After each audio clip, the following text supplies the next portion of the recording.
Hi everybody, welcome back to the Fragrant Bunker. Tis I, Dacob, and today we're going to do top 5 St. Valentine's Day perfumes. Tis the month of love, it's February. And for Valentine's Day or St. Valentine's Day, whichever version you prefer to call it, I have compiled a little cute selection of perfumes dedicated to love, whether they be a love like forever love or a temporary love or oh we are soulmates type of love. There's all types of love for sale. There's a lot of different types of love, and all of them are fabulous in their own special way. Does love have a pro and a con? Possibly.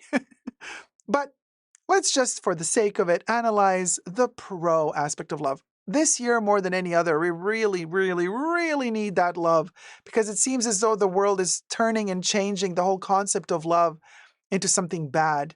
Now, when you talk about love and believing in acceptance, believing in embracing everybody and everything and the differences of all the people in the world, it's almost become a slur nowadays. But love always triumphs because that's the truth. Love is pure truth. And that is the sun shining right above the clouds. The clouds might be evil and covering and hovering on top of us. But what's on top of the clouds? Sun. Those clouds will shift away sooner or later, and the sun will always be there to beam its light on top of us. Can I get an amen up in here? Amen, baby. So subscribe to my channel, top this video. Everything I say in this video is for entertainment purposes only, not rooted in truths or facts. Everything's a legend, just my opinion. So let's get to it. The first perfume for my Valentine's Day special is the biggest love story there ever was. I gotta say. Why am I saying this? Because the Gardens of Shalimar. Now, by the way, I'm showing you here the extrait of Shalimar, but truth be told, any concentration goes. I have here the Eau de Cologne, which is currently my favorite concentration of Shalimar because it's quite civety and animalic and very raw and rough. I adore this one. It's a little bit dirty in a good way. And then I have the latest iteration of Shalimar, which is the Millésime Jasmin or the Jasmine Millésime. But you know, it can be the extrait. I also have the extrait in my collection. It can be the eau de parfum, the eau de toilette, any one of the other millésimes. There are so many. Or filtre de parfum, or it can also be the blue one, which I forget now. I also have it. It can be any one. It's a love story. The Gardens of Shalimar, created in the 20s, 1920s, not 2020s. 100 years old this year. In 2025, this perfume will celebrate its 100th anniversary. So it was first released in 1925. And yeah, I have reviewed all of the iterations. Well, not all of them. Most of the iterations of Shalimar on my channel. So go check those out. If you want to hear also the love story of the Gardens of Shalimar, and it's a love story of hope, of infinity to infinity and beyond, you know, like a true old school love story. So of course Shalimar had to be the first perfume for my Valentine's Day perfume selection. It is it it has that famous Guerlain base, which is a vanilla base, very woodsy, but also citrusy. The opening notes, especially the extrait, very citrusy heavy. But it's a beautiful tart type of citrus, and then it goes into the spices and the woods. And it's one of the biggest examples of amber fragrance. They used to be called Orientals, which we don't call anymore Orientals. I would call it a Byzantine Baroque type of smell. This one really smells of the background that I prompted my AI bubbles to generate. This kind of, if the Palace of Versailles were to be redecorated just for St. Valentine's Day, this is how I would envision it. I don't know if I can take down the perfume now and show you the background. but here goes. I'm going to show you all the reds and the golds. Look at that beautiful mirror in the shape of a heart reflected there. Little hidden. Let me move to the side. Look at that. Look at all that gorgeous stuff. Look at those wooden floors. Look at that chaise lounge. Look at all of that. Hidden panels, hidden doors. And we can kind of open these doors and run to the back in a little boudoir where we can kiss each other and nobody can see us.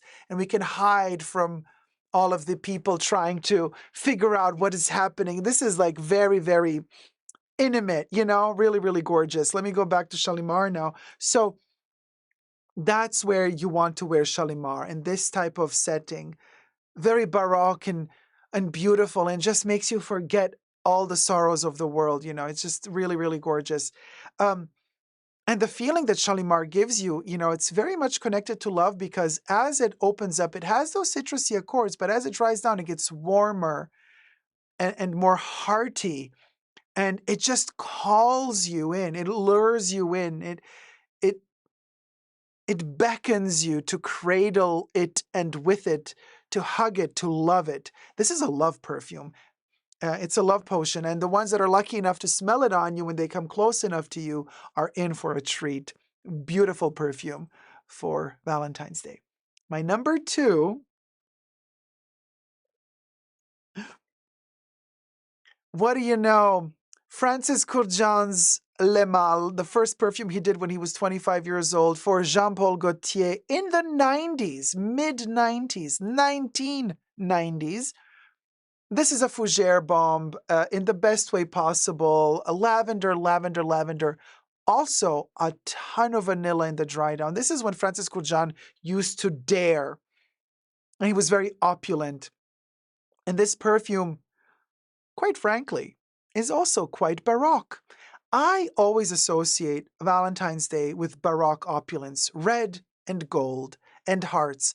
You know, somehow, somewhat like when Franco Moschino was still alive, Franco Moschino's vision for Moschino, he had a very specific, precise, flirtatious, playful, baroque aesthetic, which was then gone when other designers came to design for Moschino. But Franco Moschino, in fact, this background, this could have been one of Franco Moschino's boutiques when he was alive back in the day. And Le Mal, believe it or not, fits very well in this setting. It's a very baroque perfume. It is a very playful fougere. You know, it's like a barbershop perfume on steroids. It's flamboyant. It's extravagant. Unfortunately, it got a bad reputation throughout the years because all the wrong people started wearing it, and then it became a mass appealing product. And you know, at the beginning, it was quite niche. Only the gays wore it. And then when something becomes very popular amongst the gays, the straight people start wearing it and take over. And at a certain point, it became a hooligan perfume, a perfume for, you know, the bras. So then the gays stopped wearing it except for the older gays. So it's a perfume that kind of has a weird history, but I respect it so much. I love it so much. I don't care who else wears it. I don't care what bad reputation it has. This is a beautiful lavender vanilla, spicy lavender vanilla fragrance. It has so much poetry in it. It's such a poetic warm. Again, another one of those perfumes. It starts off cool and cold. That lavender is very metallic in the opening, right? But as it dries down, it becomes again another one of those ambery accords. It becomes deep, warm, sensual. It lures you in. Love it. This is a gorgeous perfume. It's a masterpiece, really. And I mean, as much as I love some other creations by Francis Kurkdjian, and I love Au Noir, I love Cologne Blanche, I love the new look. Baccarat Rouge I do not like at all.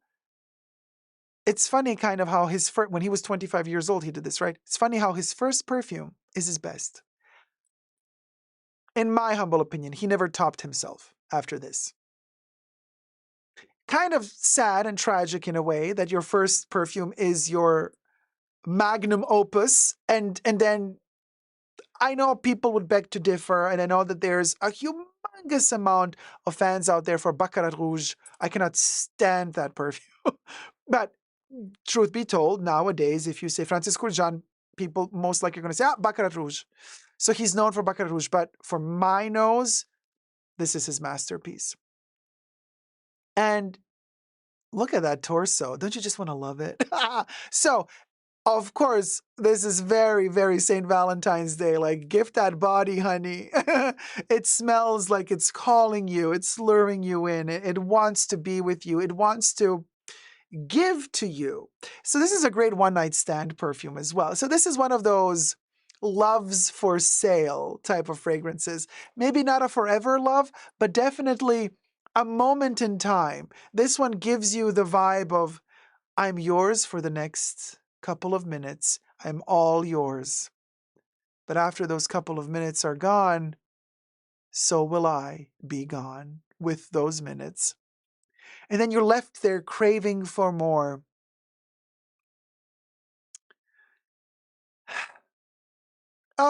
Story of my life. Moving on. Number 3. By the way, if I find a link, a shopping link to these perfumes, you best believe I'm going to post them in the YouTube shopping links.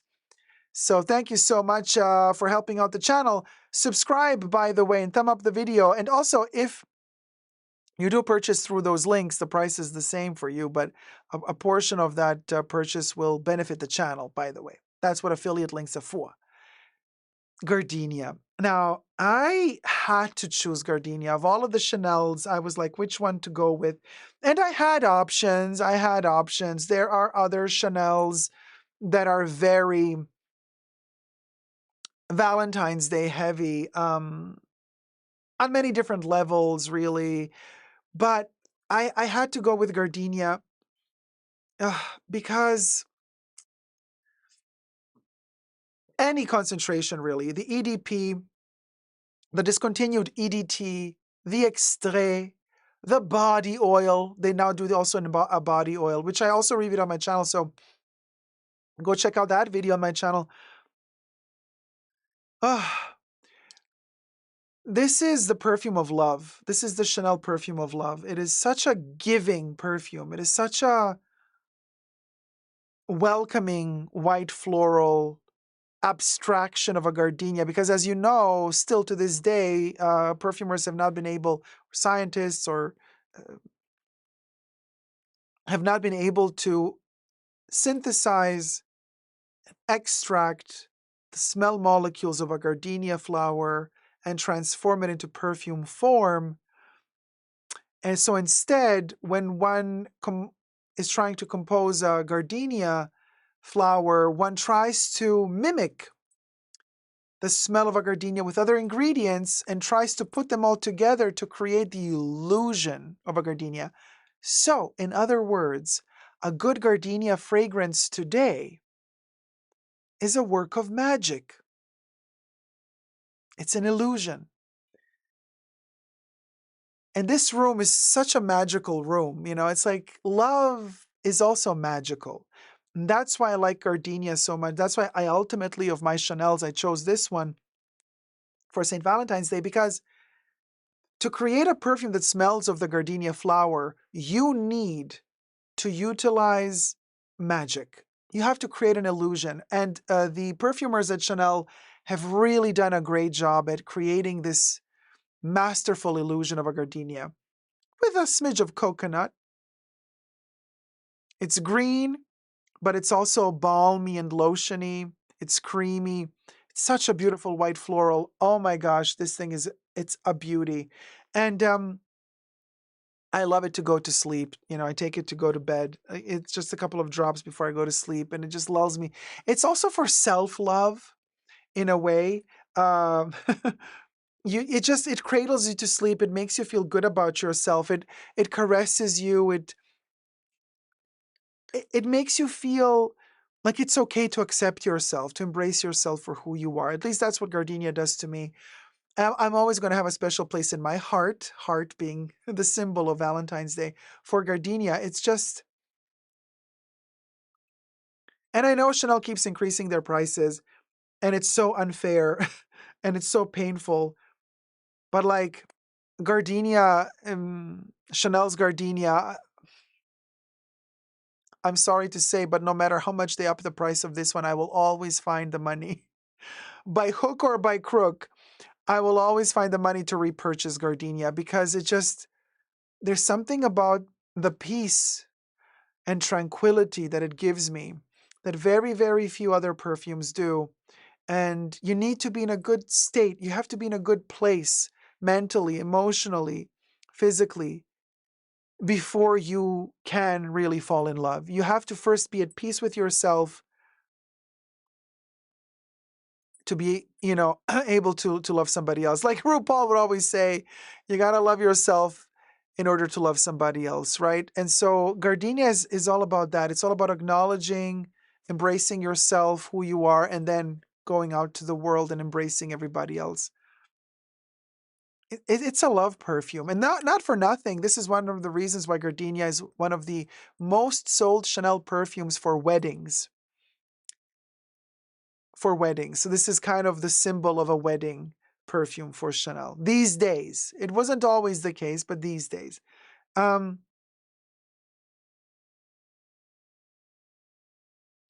This is so good. Oh, and Ugly Lux in the live chats. By the way, subscribe to my channel if you haven't already. And I am filming this video in front of a live virtual audience on my main Super Dacob channel. So go check me out there. Follow me there to partake in these live chats. Ugly Lux says, my mom doesn't enjoy the strength of perfumes. So I bought her Gardenia body oil for Christmas and she loves it. Isn't that fabulous? I'm telling you, there's something really magical about this one. And then depending on which concentration you purchase, like you can go softer or a little bit harder. It doesn't have huge longevity. Gardenia, oh my God, the big 200 ml bottle, I usually use it up in 3 months in summertime because I do like 30 sprays. And I need to do the 30 sprays because only when I overdo it does the Gardenia hit that green note, that poisonous Gardenia natural smelling green note. Only when I overspray do I hit that green accord. Oh man. Then I am in heaven. But that means I use up the bottle really soon. But it's worth every penny, in my opinion. Love it to bits. So that's Gardenia, you guys. And it's a magical potion because you have to compose the formula in a way to mimic the flower, even though there's no gardenia in this perfume. And yet it smells of gardenia. That's the true magic of Chanel. Moving on to my number 4.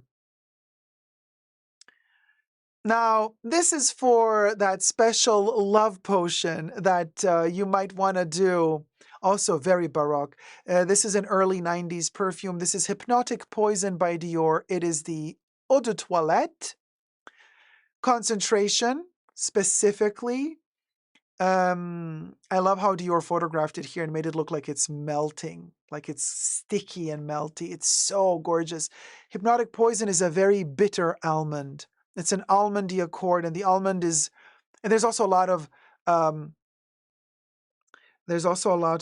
vanilla in there, but it's that almond accord that gives the danger. And this is a dangerous type of love. This is a passionate love. This is the type of love that you cannot get enough of. And you're burning like a passionate flame with each other, and you can't stop yourselves. However many people you are. Is it a ménage à trois? I mean, is it 2, 3, 4 people? Doesn't matter. Whoever it is, whatever that passion triangle, square, rectangle, trapezoidal form is, hexagonal love affair, you can't get enough of each other. And this is a passion that burns in a flame, and you consume each other passionate. That's the type of love that Hypnotic Poison is about.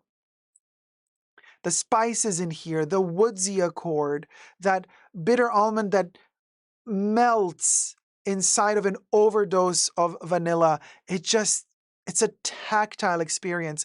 Matter of fact, the first released edition of Hypnotic Poison in 1991/1992 looked different to this bottle. Similar bottle, but it wasn't glass. It was glass that was covered with rubber, with like a plastic red rubber, so that the idea of the creators at Dior was that if you touch that bottle, it was warm to the touch immediately. So it gives you the illusion, again, magic when it comes to love, The perfumers play with magic. And the magic here was that bottle, if you touch a glass bottle, if you haven't touched it for a while and you touch it, it's cold to the touch. Glass is at first cold, then it warms up. But the original Hypnotic poison bottle, back in the day, they don't do them like that anymore, but back in the day, they would cover them with this latex rubber cover. You would touch it, it would be warm from the get-go. So you have this illusion that the bottle was warm, was heated from within, that the perfume inside would heat the bottle. Man, you know, gone, long gone are the days when perfume houses really made an effort to create these wonderful experiences for us perfume lovers, creating special bottles, creating a special tactile experience, plus, of course, an olfactive experience. And Dior watered it down. Obviously, their bottle is now glass. They're not going to put that plastic around it anymore. But it was art back in the day. Now, as much as I love my Chanel Les Exclusives, this is, what are we talking about here? I mean, they're all uniform. I love them to bits, but it's like 19 bottles all the same. Dior did it as well for their Collection Privée collection, which used to be Maison Dior, and before that it was Collection Privée. But anyway, they're all the same. Hermès also with their Hermessence range. Every bottle is the same, just different leather color. Or sometimes the glass is tinted differently. Louis Vuitton Collection Privée as well. All of their bottles are the same, minus the Franco Gehry ones that have different lids. So they're making their life very easy for themselves. Guerlain used to have a different bottle design for every perfume. Now their classics have all been standardized to one simple singular shape. Their L'Art de la Matière collection, which is their Les Exclusives version, also all have the same bottle, just different color. So life has become so uniform, And we're losing touch to the artistry, to the detail, to the attention to detail that these bottles used to have. So the bottle alone was that magical apple. Again, magic. There's a potion in there. Snow White. The poisoned apple, you bite it, you fall into that sleep, and you need your prince to come. Only a true love's kiss can wake you up after you have bitten that apple. So, of course, Hypnotic Poison had to be in my Valentine's Day list. Plus, the color red is just perfection. It's the color of St. Valentine's Day. So that's my number 4. Number 5.